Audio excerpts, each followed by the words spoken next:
ঐতিহাসিক ৬ দফা দিবসে ধানমন্ডি ৩২ নম্বরে জাতির পিতা বঙ্গবন্ধু শেখ মুজিবুর রহমানের প্রতিকৃতিতে শ্রদ্ধা জানিয়েছেন প্রধানমন্ত্রী শেখ হাসিনা। সকাল ৭টার দিকে বঙ্গবন্ধুর প্রতিকৃতিতে ফুল দিয়ে শ্রদ্ধা নিবেদন করেন প্রধানমন্ত্রী।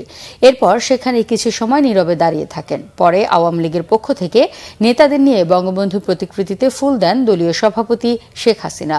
শ্রদ্ধা নিবেদন শেষে আওয়ামী লীগের সাধারণ সম্পাদক এবং সড়ক পরিবহন ও সেতুমন্ত্রী ওবায়দুল কাদের বলেন, ৬ দফা স্বাধীনতা সংগ্রামের টার্নিং পয়েন্ট। যারা ৬ দফা মানে না তারা বাংলাদেশের স্বাধীনতায় বিশ্বাস করে না।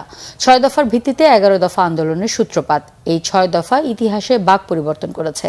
৭৫-এর পর ৭ই জুন ৭ই মার্চ এই সব দিবস নিষিদ্ধ করে দেয়। ৬ দফা যদি না হতো তাহলে ৬৯-এ ৬ দফা ভিত্তিক ১১ দফা গণবিস্ফোরণ, বাংলাদেশে যে গণ অভ্যুত্থান, এ গণ অভ্যুত্থান হতো কিনা সেটাই হলো বড় কথা।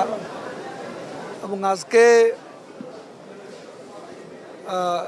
আমাদের ইতিহাসে বাঁক পরিবর্তনকারী, it was a turning point in our history, স্বাধিকার সংগ্রামের চূড়ান্ত পর্যায়ে।